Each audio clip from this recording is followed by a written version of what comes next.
Coming today. We're very excited here with the Displacement Research and Action Network to kick off the semester with Mohan Das Manandhar, who is the Executive Director and founding member of the Niti Foundation in Nepal. And the Niti Foundation works at the intersection of displacement disputes, of social inclusion policies, and energy policies in Nepal, which are all truly central in terms of shaping development agendas today around the world. So we're super excited to have Mohan with us. We think it's actually, Deborah had mentioned that Mohan is also trained as a hydropower engineer. So I think he will present very interesting perspectives, both from the sort of social inclusion aspect of things and the engineering aspects of things, which we are all very familiar with here at MIT. His talk today is titled "Weak Citizens versus Weak States: Who Blinks First in Displacement Disputes." And I think this is a fabulous title to really get us started with the semester. We also have with us Professor Rajesh, who will be acting as the respondent to Mohan's talk. And we encourage you all to really engage with Mohan. We're really lucky that he's here, so it's a symphony of opportunities, and really take advantage of it. So thank you, Mohan, so much for being with us today, and without further ado. Thank you.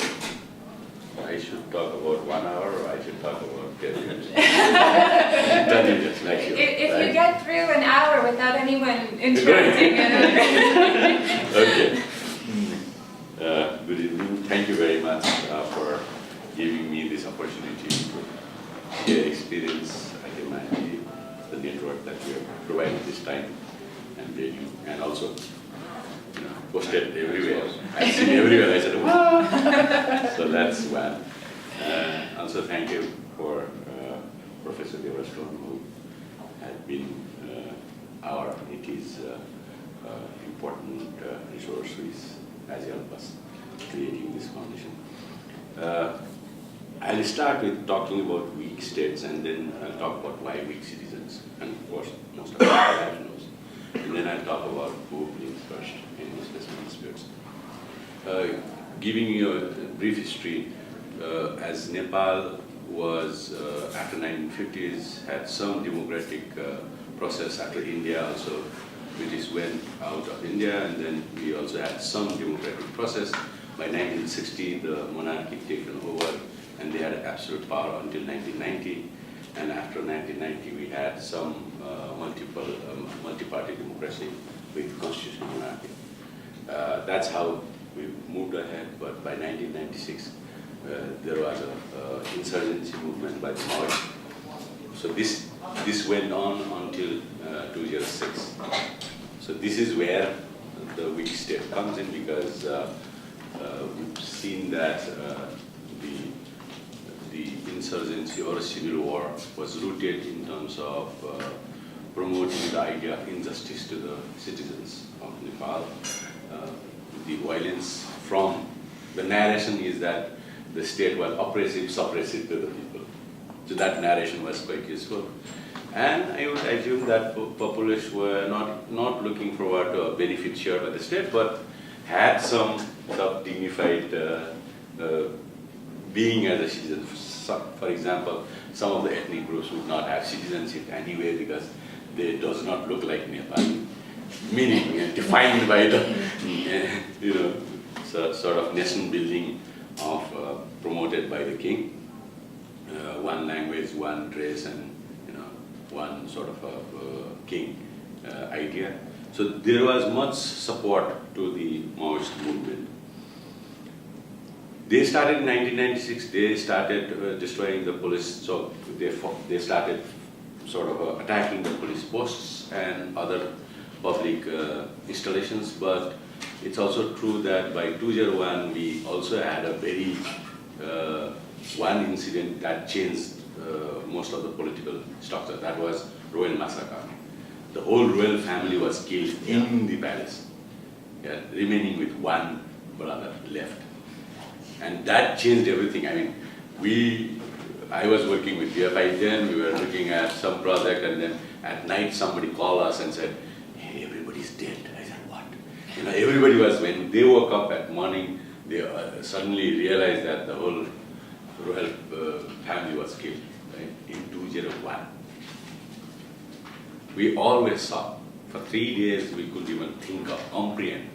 Right? That was the state of thought process that we went through. That basically means that the legitimacy of king protecting us was gone, almost, by then already. And we already thought psychological that that is a brotherhood, made all the strategies and movement to kill all of them. Fortunately, his son and his wife was not shot. They were all there in a dinner party. So, therefore, after that, the Maoists attacked army barracks, and therefore the conflict became very intensive.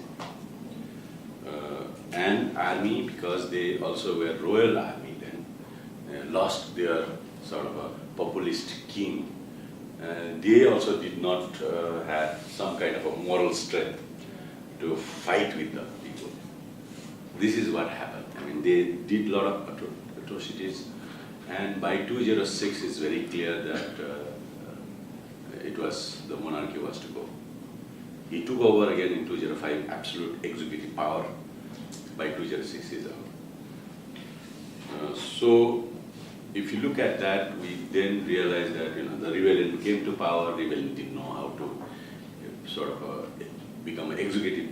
They were more of a rebellion than executive. So you can see state being very weak.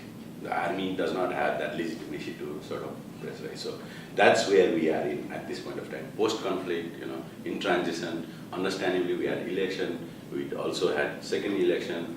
People did vote, and of course the election, first election which has given a vote to Maoist party has lost, but they have left the power and others has come in. So democratic process was moving on, but after 2006 the whole monarchy regime is gone. We have not been able to replace with other political structure. So therefore the state is pretty weak at this point in time. So that's one. I think in terms of citizens, we already know citizens who are poor, who are marginalized, indigenous, who does not have even a citizenship. What do you expect from them? All the development activities in terms of infrastructures, most likely, these are the people who will be always marginalized, will be there where the lines will go, where the powerhouse will happen, where the roads will go, right? I mean, simply speaking, because it would not be, they will not be in the center. They are always marginalized, and development happens in the center, but all the infrastructure happens at the margin of it, right? So that's what it is. So we are looking at this point of time, last 10 years, last 7 years, we have a weak state and weak citizens. In this process, I'm only taking one example of the displacement.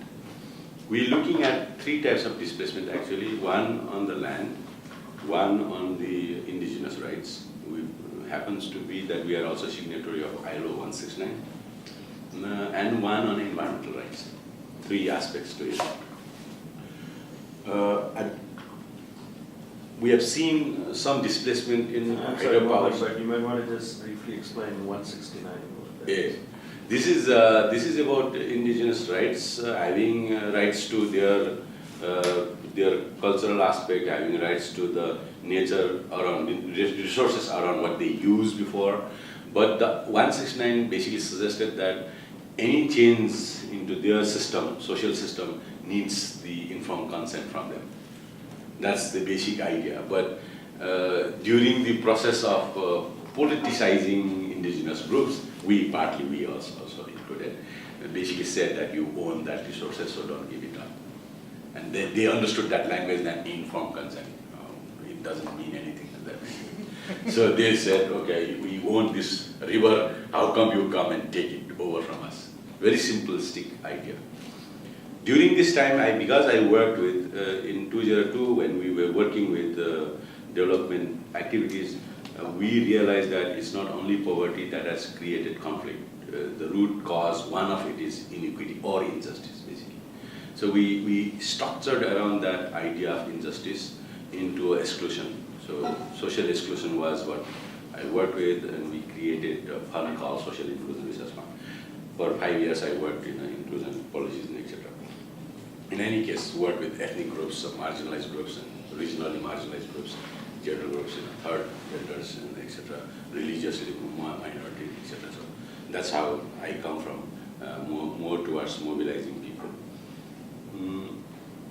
Niti Foundation works not on the resource mobilization of the social groups, but on making policies more democratic, to make sure that policies, because policies were directed by monarchy before, the government bureaucracy was quite strong because monarchy was good. And therefore all the policies made on the inside rooms of the monarchy. I mean, everybody knows that, there's no written documents, but they directed and then policies happen.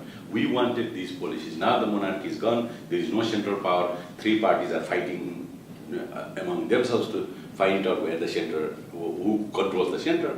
But it's also true that bureaucracy is trying to bring out policies after policies, without even trying to get sort of a protection from the politicians, and because they feel that they were righteous and they could control and they do policies without even listening to, and they do not need to actually, because that's what they thought. So you can see land acquisition policies becoming much more draconian, policies of protection to development is becoming, using force as a sort of a conservative type. So that's what happening. We thought that it would be useful in terms of making sure that it is democratic. And we had Deborah, who's led the diagnostic study, which identified three areas: representation, implementation, and accountability as core barriers of it. So we were looking at aspect of representation in terms of social groups, interest groups, and political parties. Of course, the election was one where the voices and demands and griefs of concerns of people can be articulated in policies. But in implementation, quite interestingly, these projects were stalled for many years, and we know that, right? In hydropower projects, it takes longer time, but it does displace a lot of people, families. Today, I'm only talking about one such incident that we are working with. There's a transmission line. I'm not talking the hydropower project now. I'm talking only the transmission line. We had this more than 120 kilometers of transmission line from one area to another, about 132 kilowatt transmission line, big towers. And it was funded by the World Bank as a loan. So the transmission line was created, and suddenly at one section, which is about 8 towers, 42 families, they stopped the construction. Okay, it's about 3 years back. Right in the middle. Right in the middle, around middle, not necessarily middle, but yeah, right in the middle. Yeah. So the whole idea that the transmission line could not happen has two distinct costs into it. One, that because that transmission line was not connected, the utility which is managing the electricity was losing money because of change of voltages. Because if it would have been, even technologically, if it was connected, then the power should have come from there. The voltage change would have been less. Because I work in power electricity before, I understand what the problem is. Anyway, the problem is that millions of rupees were lost because they could not manage that voltage. So they are losing money. That's one. The second is that the contractors, capitalistic contractors, sorry to speak, but were pretty happy that they were stopped. Because their rates of days of work is 10 times higher than what they have actually do it in a planned way. No? They have bidding, which was the lowest, and they got the lowest bidding, but always their rates, daily rates, when they increase because of other reasons that they have to do, is much more high. And I worked in hydropower, I know what does that mean, right? So 2 years of stopping actually made this project more than 2 times or 3 times the budget that they spent, right? So the contractors are happy that somebody else is doing it, the government is not able to address it. So that's part to the contractors' job. It's also true, like Deborah says in our policy paradox, that the engineers like us thought that the most efficient way is to have a straight line transmission, like straight line. It happens to be that the straight line goes on to villages and the temples and schools. No problem. You just go there, right? It's not going to disturb anything. It's just a tower. You are not removing anything. You just go there, right? Straight engineers like me, right? Best way to do it. But that efficiency does have a cost to the poor, and it's used, it's concentrated, it's used. The people will have to leave, right? So that's the sort of compromise, without knowing that we say, oh, it's less costly, it's efficient, but you do not actually take cost of that displacement, that or disruption that happens. What has happened then was, after people said that we were not going to leave, there was a lot of negotiation happen, and of course the indigenous lawyers also went in and instigated that interest, making it more like a position. So there was a discussion about compensation aspect of it, and suddenly the World Bank said, no, we are withdrawing it because my time is gone, the government take it over. Now our contract is gone, we've already paid everything, it's only 6 hours, do it yourself. So he backed out, and the government said, okay, we'll use this eminent domain and all the military aspect of it, so let's do it. But the government could not mobilize the army because they did not have legitimacy to do so.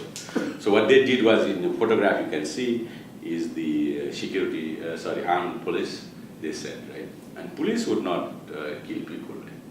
They went there and then asked these 5 families to go away from their lands. They said, I will not go. We'll just sit down here, whatever you wanted to do it. It is the form of, at this point of time, when we are talking about representation, because there is no mechanism for people's voice or concerns to be heard by the government officers, the only sort of a mechanism which was actually being rewarded during the rebellion is protest. Yeah, you've seen strikes, protests, ones in, closing roads and closing transport, closing doors, even locking the doors of the officials is what we do, to protest and obstruct the activities so that our voices are heard. And this is a part of it, they were obstructed. Our interest was negotiating in a understanding of not necessarily about conflict among these two parties, the contractors or the people were looking at much more bigger side. The citizens had dispute with the state. Now the question is, who would moderate? And all three of them, then the World Bank came in, they brought in all the wives, because somebody in the lawyers group had then filed the case in the Washington DC, and then the World Bank had this agency who has to look after all these problems, and they came in, there was a lot of discussion, and of course the World Bank regional director came in to mediate, and these indigenous 4 families did not want to have a tea with him. Because if you take tea with him, you are seen as negotiating or being co-opted by them. This is a huge group, they came in a big cars, and therefore, no, not at all. So then the World Bank back, 3 months back. The World Bank inspection panel was involved, or? Yes, they came in. They came in after that. Yeah. So the panel went in, then afterwards the others group came in, and because they said, oh, we have already withdrawn. This is already, our project is already closed. So, but still, because it was, the 8 hours was not happening, project was still stalled. So the World Bank management went in and tried to negotiate, right? They also employed people to find out whether we can be fragmented. Whose interest is what, each individual's discussion happened. Yeah. Some want to sell it, some do not want to sell it. And they're starting from 40 sort of a household to 32. Then they also realize there are issues that entered into a different pattern, which is because the compensation is about 10% when the lines go up their lands, right? Only 10% of the land value. Land value is of course very low because of other reasons. Land law in Nepal does have a very different types of categorization and pricing. So it's quite low, and 10% is not there. But however, if your land is here and 15 meters from here and there, with the transmission lines going up, not the towers, these lands are not bankable. The banks do not want to take it as a collateral for any sort of credit.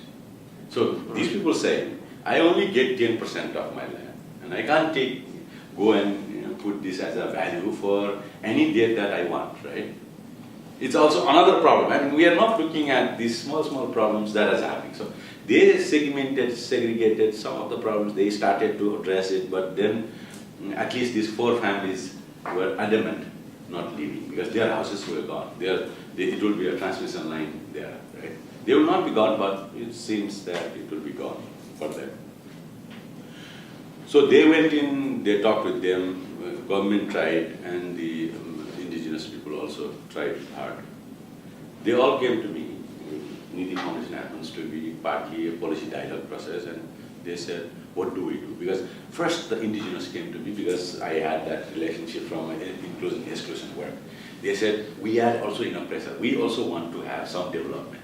We just do not want to be seen as stopping the development. It's a accountability to the people around them. Everybody wanted that transmission line to happen because we in the last winter from last 5 years we're suffering from what we call load shedding. Yeah, 16 hours of no lights. Yeah, in capital and all those places. And the utility would give us a schedule where from morning 4 o'clock to 8 o'clock there would not be light, and from in the middle 12 o'clock to 3:30 would not be light, and then at night 6 o'clock to 10 o'clock no lights, right? So we're already interested in terms of creating this transmission line. They also are feeling huge pressure to make sure that this works out. Electricity Authority has a big pressure. They have to finalize this. This is only 8 hours. It's 2 years stop, right? And they are paying too much money to these contractors. They have a big pressure. In managers, I'm not talking about the institution as such, but because managers do have that aspect of performance sort of indicators. So therefore state. And the World Bank is of course pressurized to solve this. This is becoming too much of a political. Everybody writes in the articles, in the papers, talking about all these problems of World Bank funded programs. So at this point of time, this public dispute has been just putting there. All 3 actors are looking at each other and thinking who would blink first, who will take any initiative. Nothing. Last 3 months, nothing has happened. They just kept each other, watching each other who would take the first step.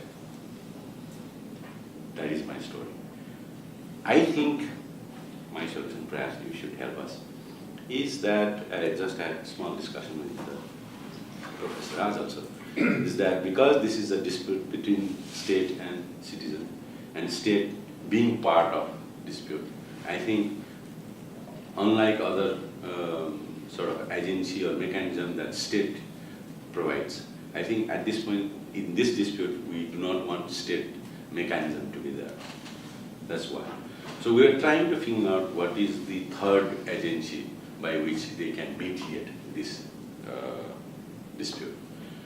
When they came in and when the state came in, we went to, because I restructured and made some of the organizational aspect or governance aspect of what our commission called Nepal Human Rights Commission, National Human Rights Commission, which was formed in 1999, which was very active during the conflict. So I went into National Human Rights Commission and said, look, you should mediate. They said, no, this is not our jurisdiction. Court would not want to touch it at all. I think court has some aspect of state, so therefore we went ahead and we went to National Human Rights Commission. They said no. So we need some kind of a mechanism by which this can be sort of solved. I'll just give 2 examples of other aspect of it that would be helpful for me and for you. When I worked in hydropower in about 30 years ago, there was a big dam, and we actually gave good compensation to the people. We constructed the dam. I was there. Construction, it took about 3.5 years. I was partly also giving this compensation. We brought in the district office itself to give compensation because we did not want any. This is 1984 when absolute power was there. So nobody spoke. They took all the money.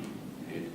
This is a hill. This is a river down, and all the houses in Nepal is at the hilltop, and all the lands are at the bottom. Of course, you need to have a river there. So the lands, irrigable lands, all are gone. During the construction, I always hear this, good music happening in their houses. Yeah, they bought these stereos, they had stereos with cassettes in it. And they, of course, did not have electricity. We were building dams, but no electricity for them. So they bought these batteries, Indian batteries, ever-ready batteries, what you call, yeah, 4 of them. Huge number of batteries. 2.5 years down the line, they have spent all the money in that batteries. Gone. Now they do not have generating asset. They had land, they only know how to do agriculture, and we have given so much money, they did not know how to invest. Perhaps. So maybe we are doing a good thing giving compensation, but we do not know whether they have capacity to manage that, right? We have actually taken their livelihood asset, right? And I have seen that actually. So after 3 years when we came out, like, they all became, now they are starting to becoming bigger. That's how we realize. They come into roads, they ask for, trunk and, so I have obstruction a little bit, to find some money for their livelihood. That's one quite interesting thought I had during that days, and I said, perhaps we need to look at from a very different perspective to also look at their livelihoods. The second one is quite interesting. Right? During that time, we also had a transmission line to go. And one place it was stopped. So it was about to be inaugurated by the king. The king was very powerful, and also we thought that he is a god. So therefore we were waiting for him to come and got that even all that. This transmission line was not happening. When he flew from Kathmandu, you can see no transmission line. The other side transmission line already happening. Energy was already producing, so inauguration was to happen. And there's only one place where the stoppage was happening. And so I was sent, I went in actually. I talked to the project director and said, I'll go and make sure it will happen. So we walked around and took the card and go there. The only thing that we found it out is it's at the top of the hill. Yeah? When it goes from one river to the capital, there is a big hill, and at the top, that transmission tower area. That transmission and tower area is a cremation place for a local indigenous group. And nobody understood, because that's the only place, I suppose, where you can put a transmission line. That's the best place, I suppose. And the cremation for this group is that they are Buddhist, so they take the death at the top and give this body to the birds. Like, that's the process. And the whole thing was, they were just not giving or even stopping the contractors. And they were pretty leftist at that point of time, sort of having kukuri and all that. So, and I went in, and interestingly we discussed with them, and it's a TSUP discussion, and then I found it out that it's basically their land. It's necessary to negotiate, but I was interested to negotiate. Therefore, I talked with the people, and I realized soon that this whole group was managed by women, not by men. And women, after the work, they would come at the night and they would have a cookies and they would dance. Right? They would have music and dance, and this music and dance was leftist song of nation building. And I was partly leftist before, when I was young kid, so I had the same song. I used to dance with them, talk with them and all that, but language was not there. So there's some small things we had. And then they said, okay, we will try. We'll make sure it will happen. So somehow they did something, I do not know. I reflected, perhaps they went back and talked with their groups and etc. So what I also did, I have been here, so I shifted a little bit of a tower. It has some problem afterwards, the stress in the transmission lines, but we shifted some tower, but they also gave in some part of their land to happen. And that was a solution. I think it could have been the same in this village, without mediation. If that was to do, they should have taken a little bit from outside. And they told us, the local people told us, when the indigenous came, they told them that, look, Sheni throw the forest now. And because forestry ministry is powerful than the energy ministry, and forestry made sure that conservation rule is too big in environmental part, nobody can cut the tree, not even the energy ministry. You have to have another 5 trees somewhere else to cut that tree. It takes another 3 years of bureaucracy to get that cleared. I understand very clearly. Therefore, engineers perhaps thought that, okay, let's go ahead with the village. Villagers is much more easier to deal with than the ministry. So partly the solution would have been different, but at this point of time, it's a public dispute. Please. Thank you for that. And Raj, do you want to Yeah, sure. When we do sit up here? go there, show my face. Thank you, Mohan. Very interesting and lively story of real things happening on the ground. I mean, it was almost like a long list of, what not to do. But not very dissimilar from so many other parts of the world, really, including in India, where this was and still remains in the practice when it comes to, for example, infrastructure and other things being run on the lands of the poorest and the weak and the most marginalized citizens, state being oppressive, or, the issue is one of citizenship and discrimination and social exclusion. It's all the same story. I mean, the policies and the frameworks for decision making are no less undemocratic. But the way I think about your story is really about two big things here. The one is really about what is exactly the meaning of citizenship, and the other is a story of political economy, including of land, but it's a larger story of political economy. So there are two stories going on here, and how these two interact with each other, how political economy influences citizenship, and how citizenship in turn transforms political economy is the larger story that we see here. To me, the citizenship story is fairly straightforward in that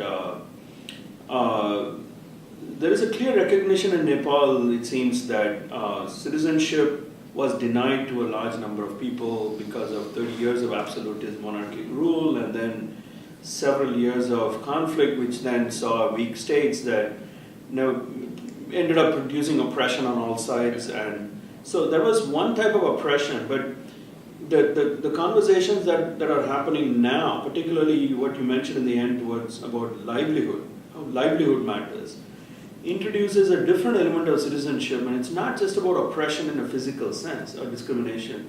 It's about lack of livelihood opportunities. It's about the lack of dignity that arises because you are treated as somebody who doesn't matter, and Yes. that the land on which you live is seen as a disposable asset. Your connections to that land are seen as less important to other people's connection to that land. And that's actually a question of citizenship that is connected to other freedoms, not simply a freedom to be, from simply physical violence by the state and arrest and arbitrary behavior. So, I mean, it's very interesting how in the larger transition to democracy in Nepal, how this larger question of citizenship is being tackled, and so to me that's actually the most fascinating thing about what you're describing, because it's almost like there's like a two-phase process evolving. First, struggles over citizenship that are more narrow, and then larger struggles over citizenship that are kicking in. The other thing that struck me was how what you said about representation and the role of protest. How protest is really ultimately the only voice of the voiceless, and something that you said came out of the study that Deborah did. I mean, it's obvious that even in moments of democratic transition, as in Nepal, when citizenship is sought to be redefined in more expansive ways, the policy instruments and the structures through which this translation takes place, this expansion of citizenship takes place, seem to have a lot of bottlenecks, and it's very hard to sort of overcome that. And what we find is, at least if Nepal's experience is anything to go by, there will be many years during which, despite so-called democratic transition on paper, in fact, protest and more direct action would be the means through which real citizenship would be exercised on the ground, and real citizenship for asserting their agency. That's it. So the people should not be surprised, oh, why are people still protesting when we have transitioned to democracy? Why are they sitting down as civilized people around a table so we can negotiate and come to consensus? It's not going to happen. So people should not be surprised about that. So something that tells us about the limits of democratic transition on paper. The story about political economy to me is fascinating because it involves so many different actors, from global actors like the World Bank and the power imbalances between different line ministries, from the bureaucracy and the line ministries between forest ministry and the power ministry and the power elites behind those ministries. And then you have the political economy of the contractors benefiting from delays, and and then not to mention the political economy of land itself and the actual use of land and the valuation of land, including arbitrarily low valuations of land property for compensation purposes, as well as the broader question of how do we, if we do value the land according to, say, a cash compensation basis, and we hand out cash compensation, how that cash compensation thing works out in the context of the political economy of the poor, who don't have value for cash compensation. The example that you're citing, that people buying Eveready batteries and running out of money after a while, it's such a familiar story that cash compensation is ultimately pointless for people whose political economy of land is not based on an idea of cash. It's not based on market transactions in a narrow sense. And it's quite obvious that Nepal has gone through one set of transitions, which is about ending monarchy, coming up with the transition to democracy in an institutional, formal sense, and then now struggles over expansion of real citizenship, including addressing questions of livelihood. But then it's obvious that it needs to go far beyond that to democratizing political economy itself. Yes. So that's the ultimate sort of the direction for change. To me, that's actually the fascinating part of what you're talking about. And the way in which we are going to do that is how do we institutionally design this kind of transition to a new political economy is so challenging. Like what you're saying about, in case of disputes, if courts and state mechanisms are not available for mediation and enabling resolution of public disputes, and then who's going to do it? And we need to think creatively about these things and think proactively rather than respond to them as something that we can deal with as and when problems arise. Because that's, for example, that's been the problem issue in India, where India has a fantastic new law that on paper actually is a vast improvement over the land acquisition law of the 1894 colonial law. It was adopted last year. But the law has some fundamental problems, the new law, including, for example, the absence of any real mechanism for mediating in public disputes involving land that will continue to arise. But there is no mechanism there that is going to resolve any of these disputes. Again, it will be the state acquiring land, the population either accepting it or not accepting it. If they're not accepting, they go to the courts. There isn't any other mediating mechanism there, whereas there was possibly an opportunity to innovate. How to address the democratization of political economy of land, right? I think we kind of missed that.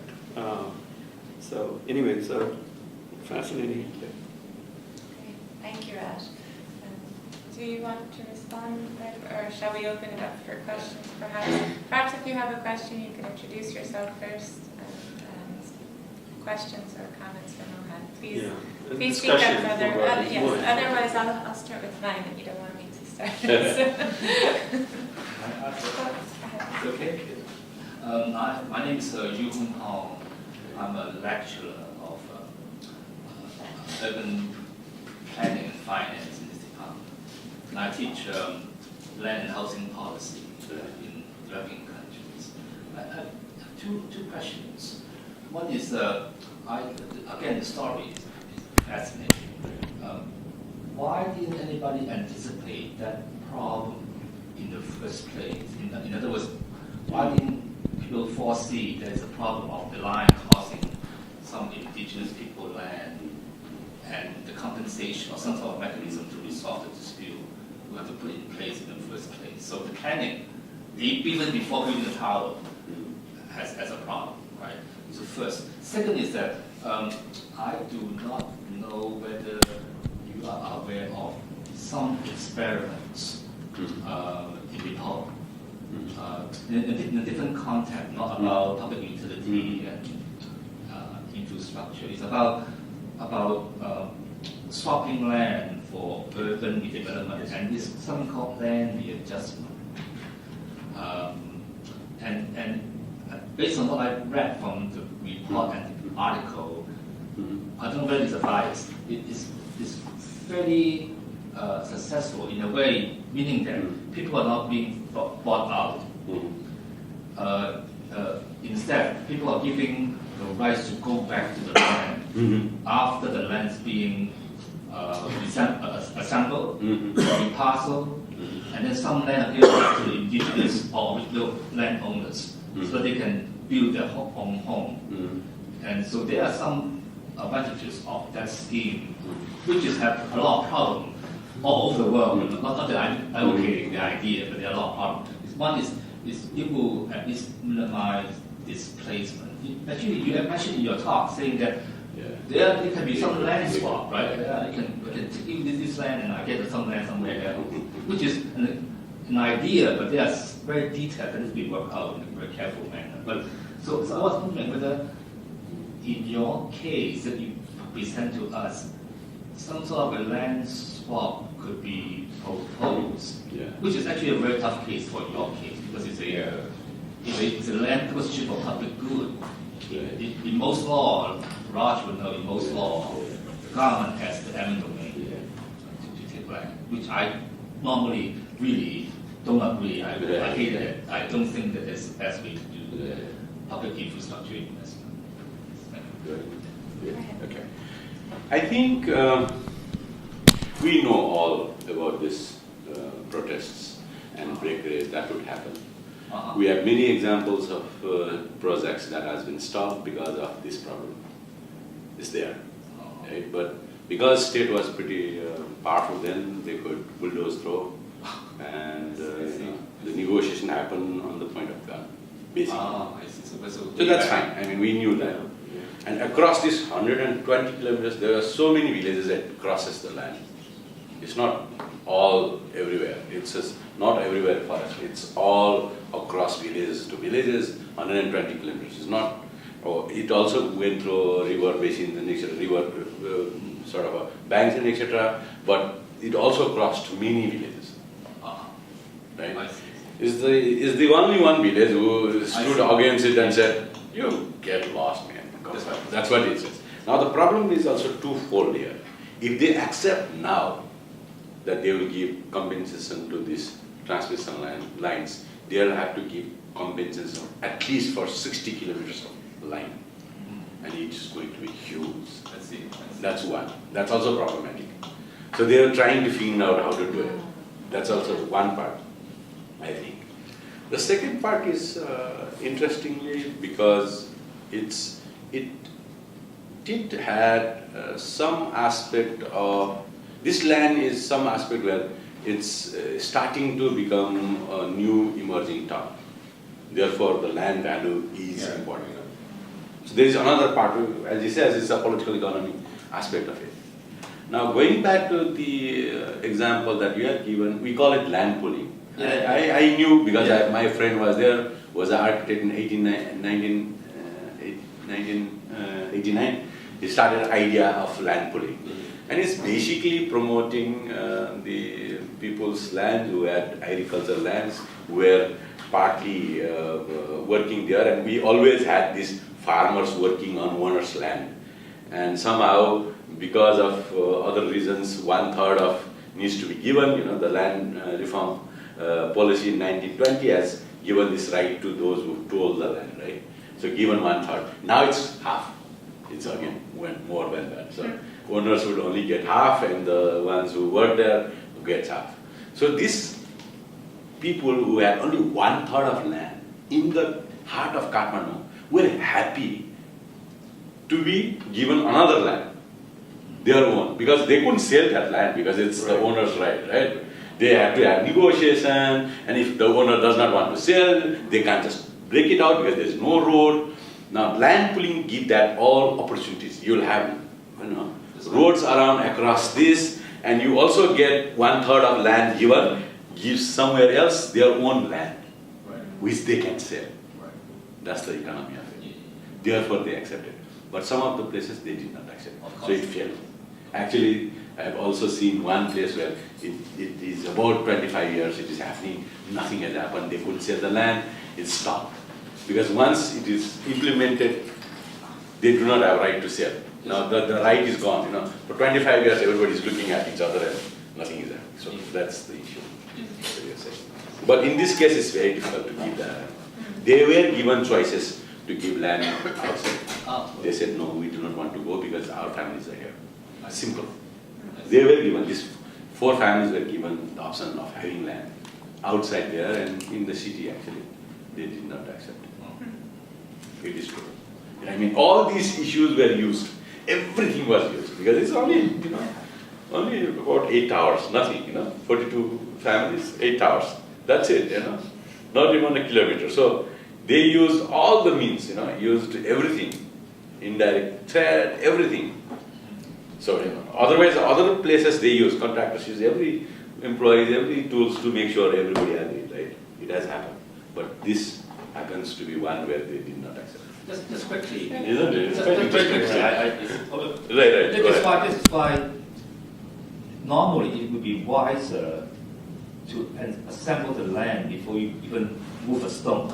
Correct. If you build anything and then you start with some hole out, like okay. Right. You know, 2 issues I think. One is that they were not communicated what the project was coming. Every time the government does not want to say everything. No, this. So that's one. They were angry that they were not communicated, and they were also angry that they were not partly heard. I mean, that's the dignity part of it, and that's a political part of it. It's not necessarily the other things. No, it's just that they were not even consulted. That's right. Okay, I'll stand now. That's the issue, I suppose. Partly. Yeah. And that is, I mean, just to add, I mean, land pooling itself is a part of the political economy. Yeah. Because, I mean, people don't want to incur the cost. When the project cost will go up. And people don't think, if they can get away without doing it, they would do it. That's the project contractor's mentality. Because their profits go up. And so it's Yeah, thanks very much, Mohan. I had a couple of questions. One is just a contradiction in, it's not how you meant it, but you know, the title is Weak Citizens, and yet the example you gave is actually of citizens who are very strong because they protest, right? At least they're able to shake up the establishment, and, you know, right? So the value of protest, as Raj was saying. And the other is just my observation of having been in Nepal many times, that it's a very deeply politicized country, right? More than many others. So even, I mean, one thing that's always struck me going there is that how deeply compromised civil society is also. So every NGO is aligned to one party or another. And it's very different in India where you sort of NGOs stay away from parties or at least the human rights groups. So the question also is, surely there's some political parties that have been involved in this, and I was wondering, you know, what impact that has had. The second point is that I don't know if you've looked at, I mean, beyond ILO 169, other international standards that could be useful. I mean, you have this UN basic principles and guidelines on development displacement, which were actually designed precisely for these kinds of situations, which have very basic principles, including, you know, if there's an exchange, there has to be land for land, there has to be advance notice, there has to be people's participation, and there has to be an impact assessment, which goes back to the question you were taking. But before you initiate a project, you have to have a eviction impact assessment. so that you know what the damages will be, and you can mitigate against that. And in fact, that idea has been picked up in the land acquisition law in India that Raj mentioned. It's called social impact assessment. So the question is, would those standards be useful in? That might be something you may want to examine. And I mean, these standards and the impact assessment tools that have been developed by groups are, also what we're using in the DRAN, the Displacement Research and Action Network. And so that leads us to thinking that, I don't know if you've attempted to, maybe the United Nations can mediate. I don't know if we can discuss that more as an independent body that would come in and, I mean, you used to have an Office of the High Commissioner of Human Rights that was closed down, right?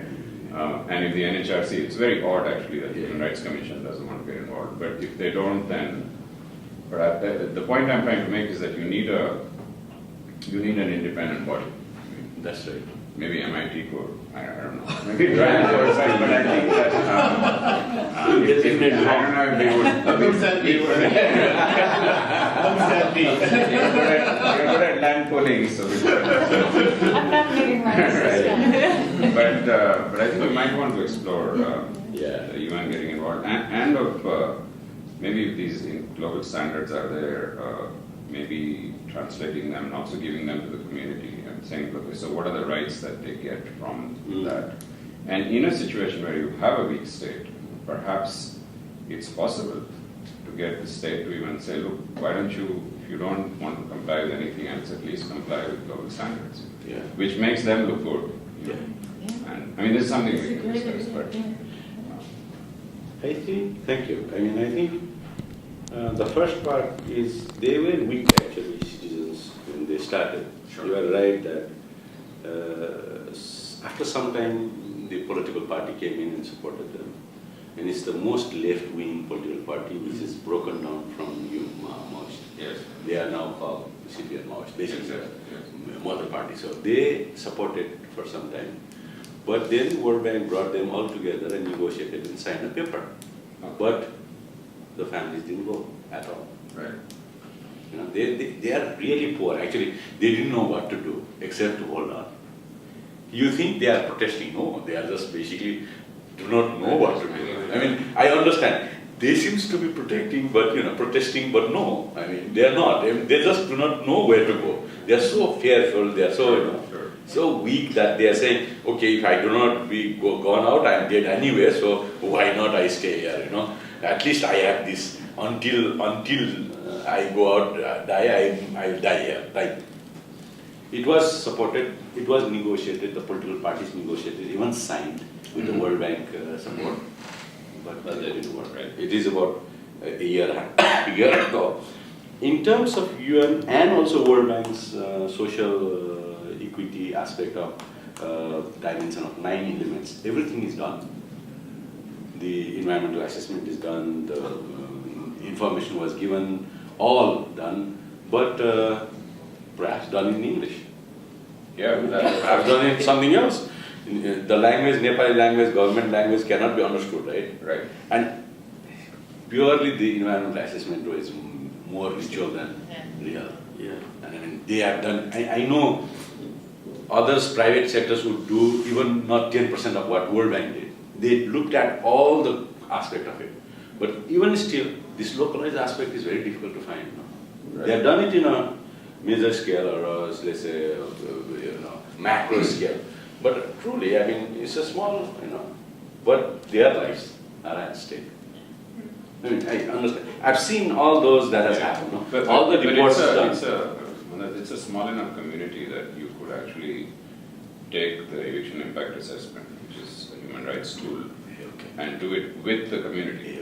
That could through an educational process where they would also learn what assets they have and what are they going to do if they are removed. And that can become a strong argument actually for either adequate compensation or the fact that the project has to be rerouted or something has to happen. And I think we have not looked at the UN agency as a mediator. we should. I think we would go back. I work with UN, Yeah. most of the UN agencies in Nepal, so I would just go back and find out whether there are agencies who could do it. I mean, even in the UN indigenous group in Bangkok, or they can also come in, Right. or other human rights agencies Human rights, yeah. which can come in. I think that is possible. We didn't even look at it, I suppose, because we were not a party to this, and we were asked afterwards, so we just saw all the documents only and talked to them. So perhaps that would be best initially to do it. Yeah, truly, thank you. Just one more. Not yet. Oh,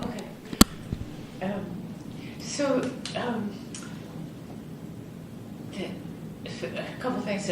Thank you for pointing out the irony of the title, Right. The Weak Citizens. And in fact, Mohan told me that this poster is, this is the police, the civilians are facing down the police. Yeah. And Yeah, the you police don't- have the guns. You don't see the way you just. And yeah, you just see them in the background, and they're supposedly weak, but simply by saying, go ahead, shoot us, Yeah. we won't leave, they had incredible strength. It's a classic, So, classic you know, protest. and that pointing out And that it's irony everywhere in is India. fascinating. Yeah, Same yeah. thing.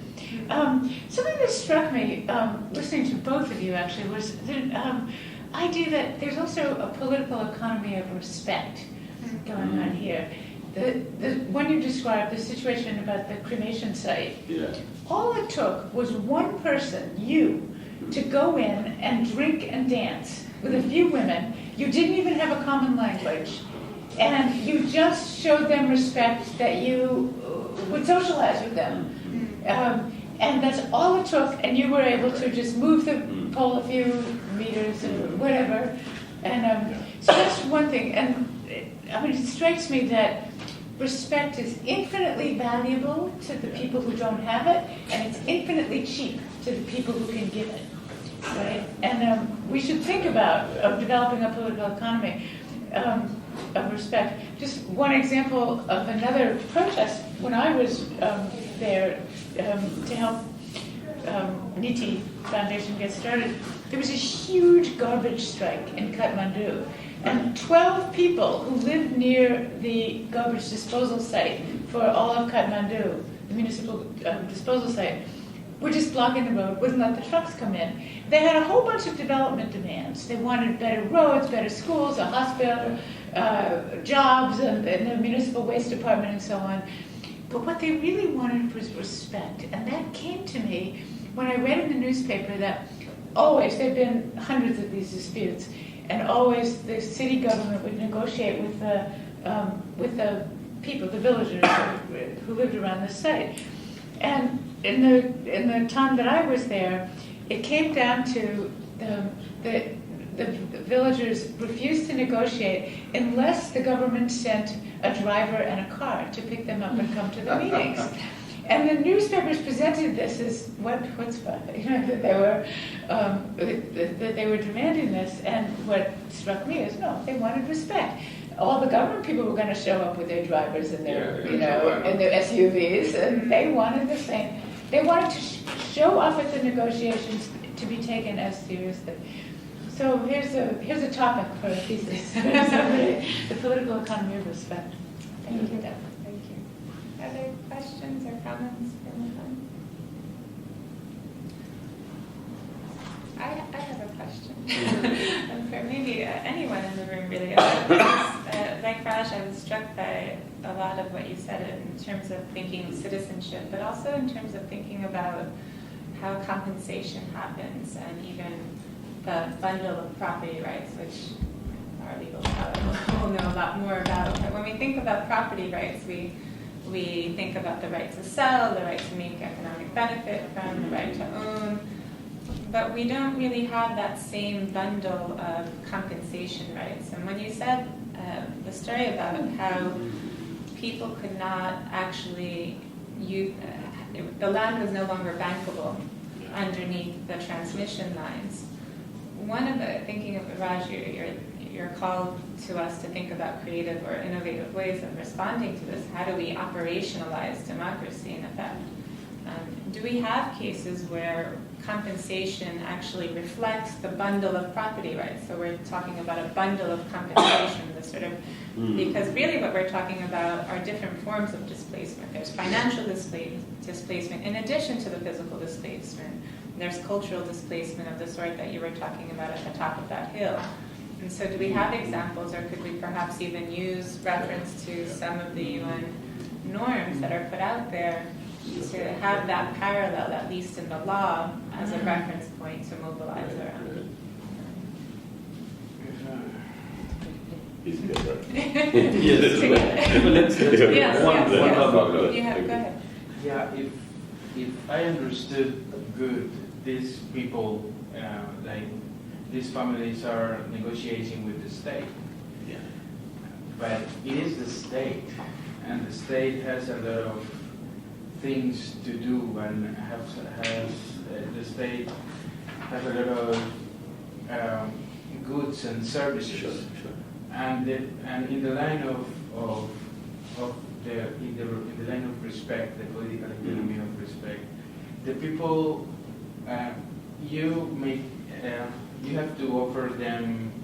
The state have to offer them something that they value the most. That's And there is nothing that the people value the most, like as to have a better life in the future. That's right. And the state can provide the things that make the people live a good life. So the terms of the negotiation That's right.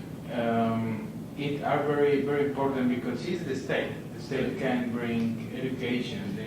The state can bring some kind of health. That's right. The state can bring some kind of and you're negotiating with families that have kids, that have grandparents, and that have people that maybe needs some kind of employment.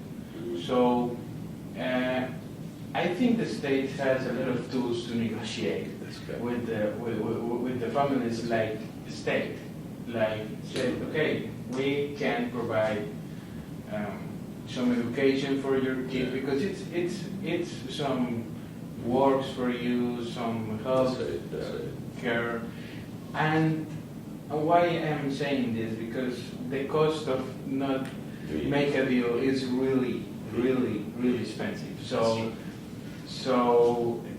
you are maybe you have to put in a balance, and if you do this kind of things, it's a very it could be a win-win. Business because they are winning a lot, and the state is winning a lot. Not only for the lines, but because of the political consequences that this kind of negotiation has in the other families around. It's a state that takes care of their citizens.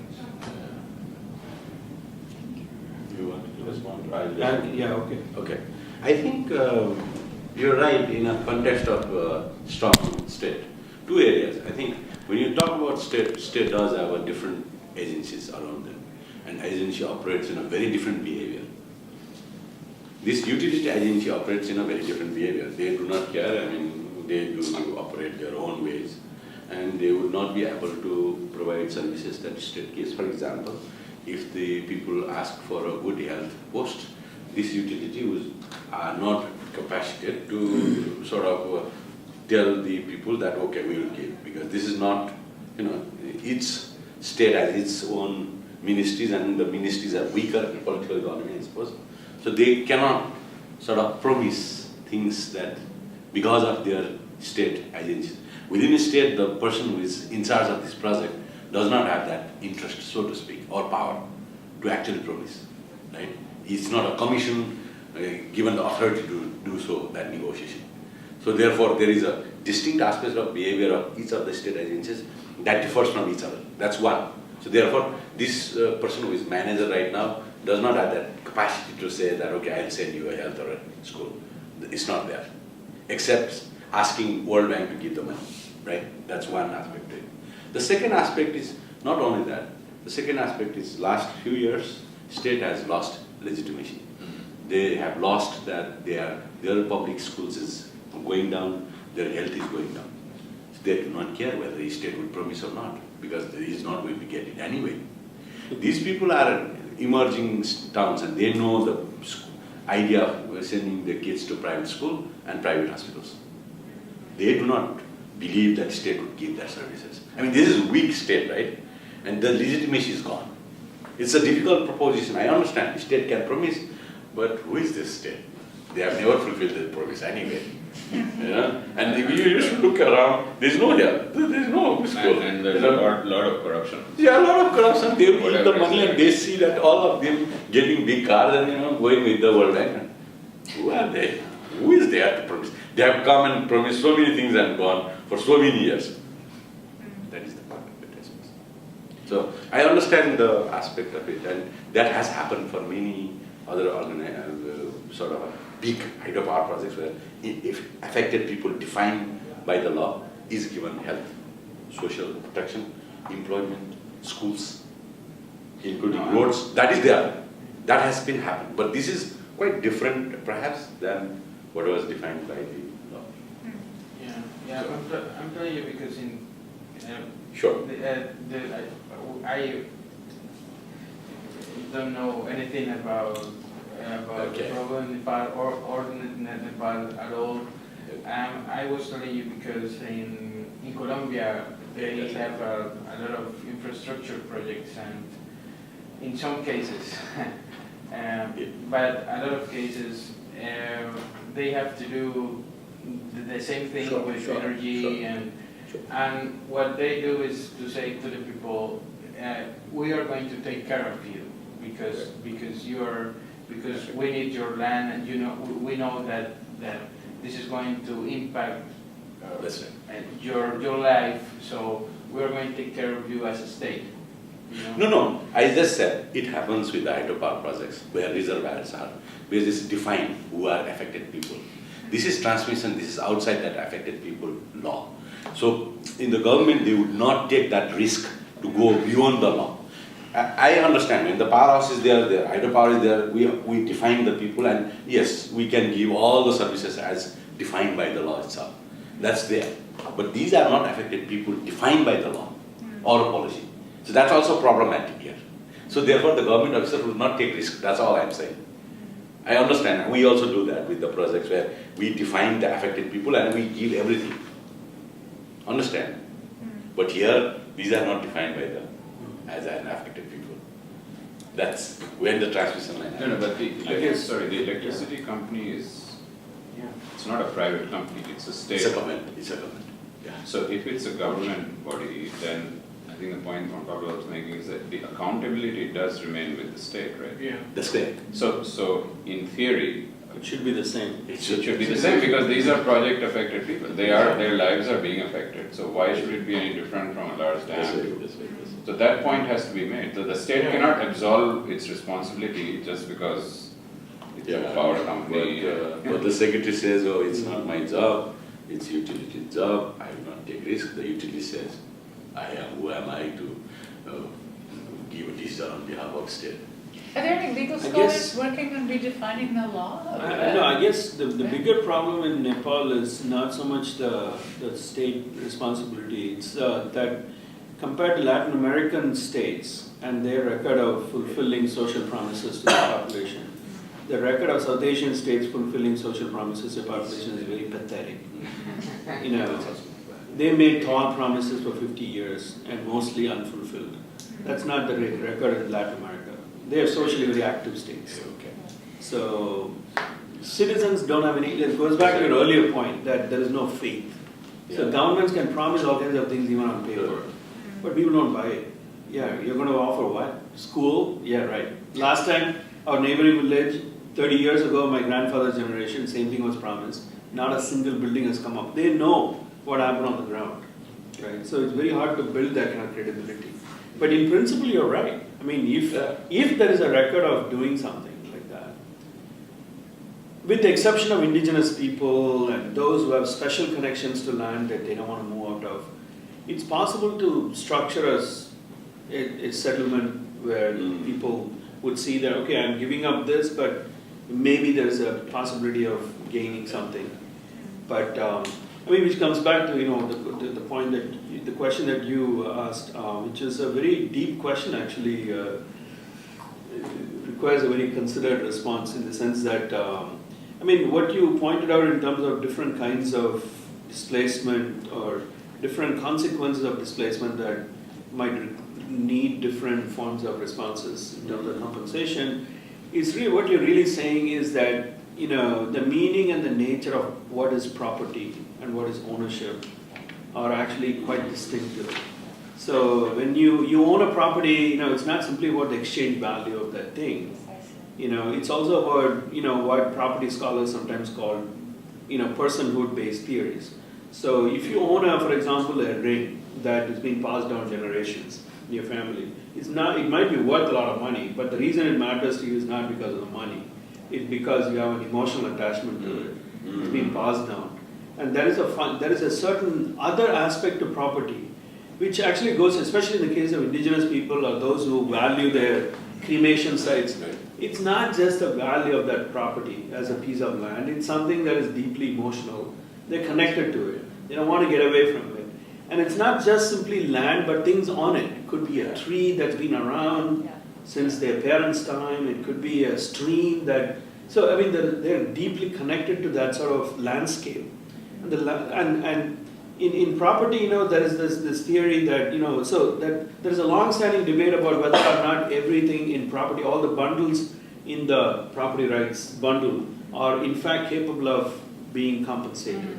So there are conservative scholars like Epstein and others who have taken the view that everything can be compensated, and then it's contested heavily by a stream of liberal scholars who point out that there are all kinds of exceptions to this compensation rule.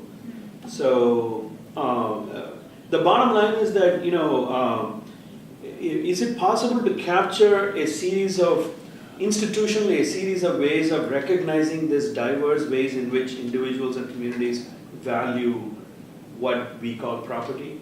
Of course there is. It's possible to capture that. For example, we can structure a negotiated, consensual form of displacement that actually manages to keep community life together, more or less. That manages social ties over time, and also attempts to provide ways in which the connections to land that they may have had are more or less replicated. For example, if the community was dependent on a lifestyle that involved fishing in the river, then you want to again relocate them close to another river or the same river but further down or upstream, so they have access to the same river. So they're not just shifted to some other location where they're completely cut off. And I mean, these are demands that civil society groups and scholars have been making for years. And but compensation laws, even the new law, for example, the Indian law, while it provides for higher quantum of compensation and land for land in certain cases, it doesn't get into more detailed rules that need to be still framed about how these fairly generous sounding provisions are going to be implemented. And the devil is in those details. And there I'm very apprehensive because now we've had a change of government. And this new change in government, what's happening is this government seems all gung-ho on fast approvals and ignoring all laws on the books. And if this government is the one that is in charge of framing the rules for implementation of the law that was passed in 2013, that makes me kind of very worried about what's going to happen. It's possible to do it. There's no primacy of different types of rights. I think about the Brazilian, the right to the city and the primacy of the social right to housing over, let's say, the economic right to housing. Right. But there's nothing of that sort in Well, you have a very progressive institution in Nepal, but which recognizes economic social Although not on property rights. No, but Not on property. Not on property but rights. economic, social, cultural rights. So That's right. housing and other rights are very much there as fundamental rights, which is very, very progressive. Right. And so if you apply, let's say, this eviction impact assessment, one of the main things that comes out of that, we have examples of that, is what types of compensation would be required for material and non-material losses. Right?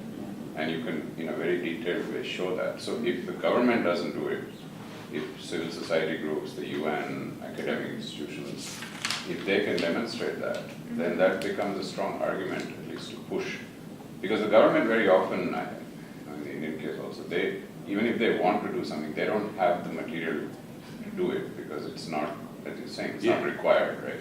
But if somebody shows it to them and says, look, this is what's going to happen, you know, why don't you adopt this, or why don't you follow this methodology or something? Maybe we'll get somewhere. Maybe a project for DRAN. Yeah. I have a question about the state's attempt to evict these people, which it's been unable to do, and to project power using the police. Who are the police, and what is stopping the use of force through the police? Are they not supportive of the government? Who makes up them, and what do other communities in Nepal feel about the situation? Do they side with the state, or are others siding with this community? I think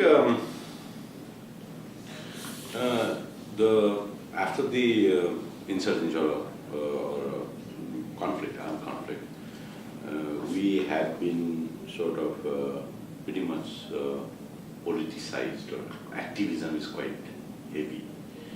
So therefore, this activism is quite strong in terms of each of the community that has sort of work with or work against state for until 2006.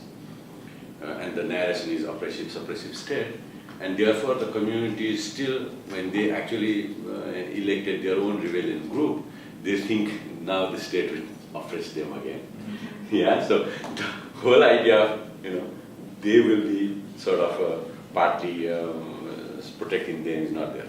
Also true that we were looking at accountability as part of it. We were accountable to King, King was accountable to God. Therefore, there was no such accountability measures or discussion or mechanism by which the state would have discussion about the people's concerns. So partly it's that, we are against state mentality framework that was there still. And state means, guns, either armed police or military, not necessarily police. So that's one aspect. This armed police was formed when army decided not to fight with the Maoists in 2001. The army actually kept quiet when the Maoists attacked the police posts. They were just far away and the police posts were burned, the district administrative officers were burned, and they just kept quiet. And then Prime Minister said, they are not, because the king was the populist king, the mascara was not happening then. The populist king just said, don't touch, right? The army was keeping quiet. So he created this armed police.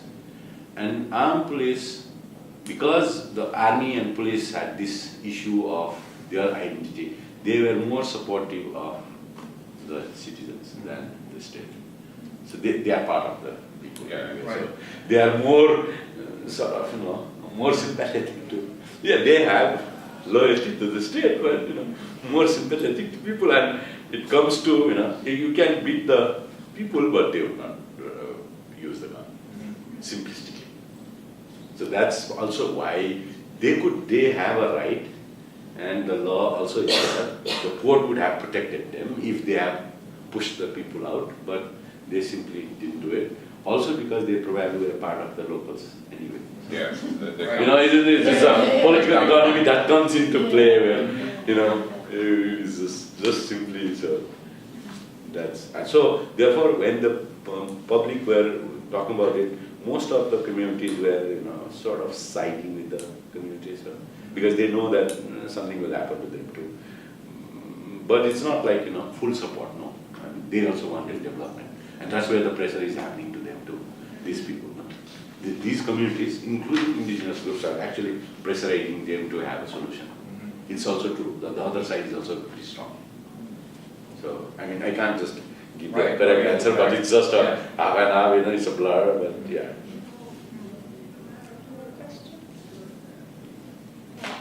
Mohan and Mosh, thank you so much for being with us. It was a really wonderful way to get us started in thinking about these issues. So thank you so much.